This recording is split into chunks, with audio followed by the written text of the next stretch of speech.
Peace, love, shalom, fam. We're here back for another one. I told you I would bring you back with another one, and another one. No, I'm playing. But seriously, all jokes aside, this one is more of a rhetorical question, but a statement at the same time. Couples and their petty arguments. Are you experiencing that right now? Are you experiencing having petty arguments for almost literally no apparent reason? You know, like little stupid stuff like, oh, don't slam my damn door, or my seatbelt, or don't, just little things, or why aren't we friends on Facebook, or why aren't we friends on Instagram? Like little things. Why didn't you address me as sweetheart? Or you have relationships that actually, you'll be surprised, they turn out very tragic, like tragic breakups just from one misunderstanding. I mean, it happens all the time. So we're gonna go into the individuals. One thing I always say is, you never know the scent of your own home until you step out and come back. I'm gonna say that again. You never know the scent of your own home until you step out and come back. Let me give you an example. You don't really know what your house smelled like until you leave, and then you come back home and smell it again. If you just use the bathroom and you just tore up somebody's bathroom, you don't really smell the severity of it until you leave, and then you come back to get something maybe you might have left in there. So first thing that we have to do when you having a whole lot of arguments with your significant other all the time is you have to step outside of your body. You have to step outside of your soul. You have to step outside of your spirit to get an understanding. Why are we always arguing? And before you point the finger at the other person as to trying to figure out what are they doing that's just pissing you off to the maxes, you have to understand, what are you doing first? What are you doing that is pissing them off? What are you doing that's causing the reaction of this person? And vice versa. It's a 50-50 thing, or actually 100-100.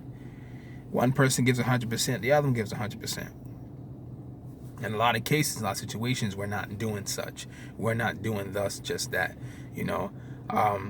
We become very attentive when it's someone else's problem, or we're very attentive to what someone else is doing to us, but never attentive to what we're doing to the other person. And one thing that I have understood is that a lot of conflictions take place in a lot of relationships when both parties are damaged. When both parties are damaged. This is something that happens a lot between two damaged individuals. Now, immediately someone would say to you that two people that are damaged don't need anybody. They don't need to be together. But see, that's what the world standpoint is. When you're in a position where you have a God that you serve, that you know that can do all things, you know that God can heal you first, which is why a lot of the time they'll tell you, don't get into any relationships until you're healed. But if you just so happen to do that, it's not the end of the world. You're really in love with the person, you don't want to break up. Sometimes it all depends on the circumstance. You have to ask God's permission on stuff like that. I can't assure you whether you should be with someone or not. That's something you got to get an answer within. God has to tell you that. But I'm talking about for those that are actually in a relationship with someone, and it's not abusive, it's not verbally abusive, no one's hitting anyone, no one's cheating, no one's being mistreated, but you just can't seem to get over that hurdle of that immaturity standpoint of what the pettiness is. And if you notice that the pettiness becomes excessive, the little petty things become very big. And because if you think about it, the reason why it's so big is because that's not really the real reason why they're arguing with you in the first place. Sometimes we want a reason to start something so that we can get out what our true intention really is, but you can't start something. Just imagine if I just get out the car, right? I just get in like this. That's your problem. You always up. They'll be like, they look at you like you're crazy. They're like, what the hell are they doing?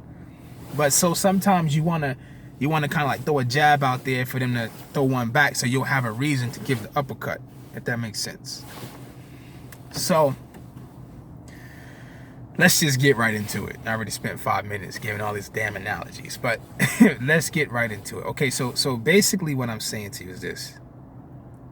If you have two people that are damaged and that was never healed, the same little boy or the same little girl that was hurt is still the same little boy and the same little girl that's now in the relationship in two grown bodies and in a grown person situation and in a grown circumstance. You understand what I'm saying? The little boy and the little girl never healed. So now we have this certain type of virtual reality still within that same place when you were hurt. So now if I say something to you, to come to you and to correct you about something, your virtual reality glasses still see your parents beating on you or hitting on you, or people always thinking that you're a problem. You are the problem child out of everybody, or you are. And see, now that same virtual reality of that time, that time travel from that time, you're still living in that time. You have not removed the virtual reality glasses of your past to put on the new glasses, the new virtual reality glasses of the now and of your future, of God's future for you. We're not removing the two. So we drag our past, we drag our old baggage, and we put it in the relationship.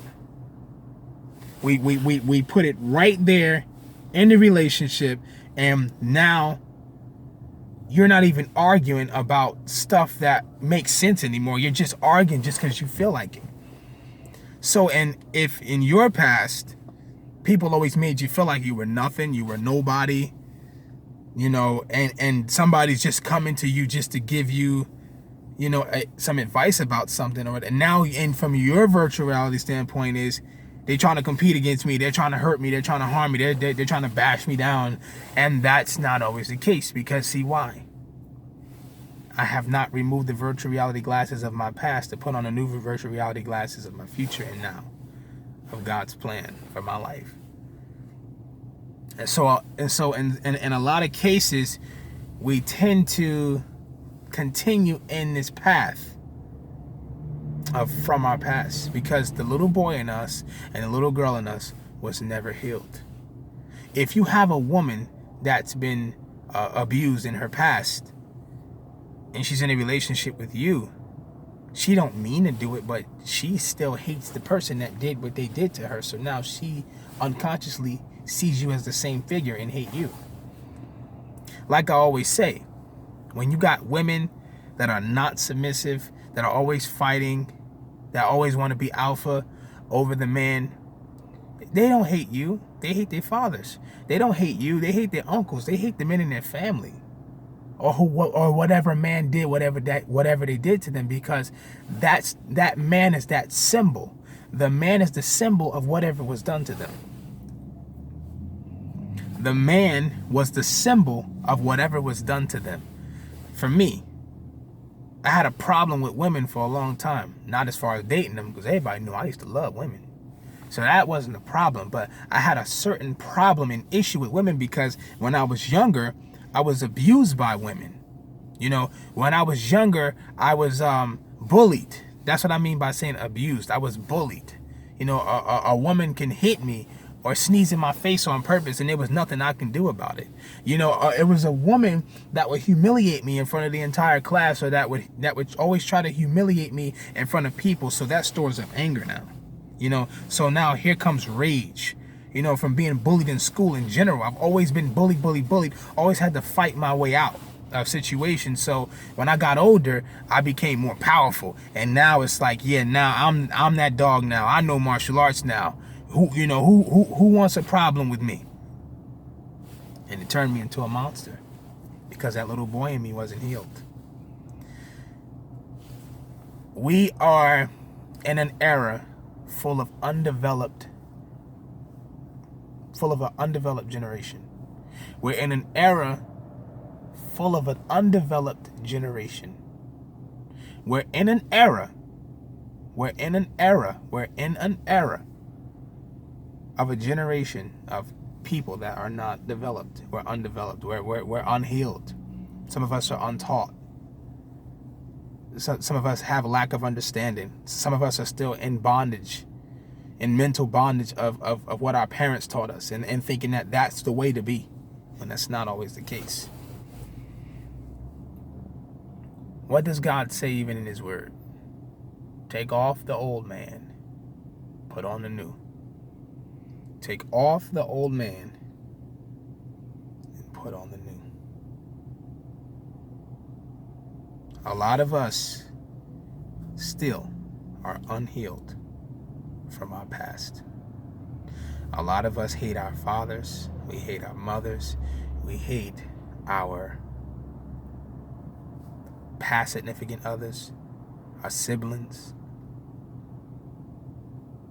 And then we take that baggage and we throw it into our relationship. Take it a step further. We take our past and bring it into our future. Some of that stuff y'all got to throw away. Y'all have to throw that stuff away, because if you do not, you won't get anywhere in your love life. You won't get anywhere in life in general. Okay? You won't get anywhere in life in general. You'll always have a problem.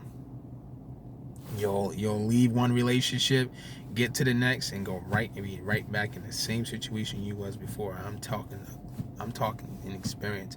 I've been dating for a long time. For me to be so young, I started early. There's a lot of things that I know, and this is not my own wisdom. This is the wisdom of God Almighty. So these are things that people don't think about.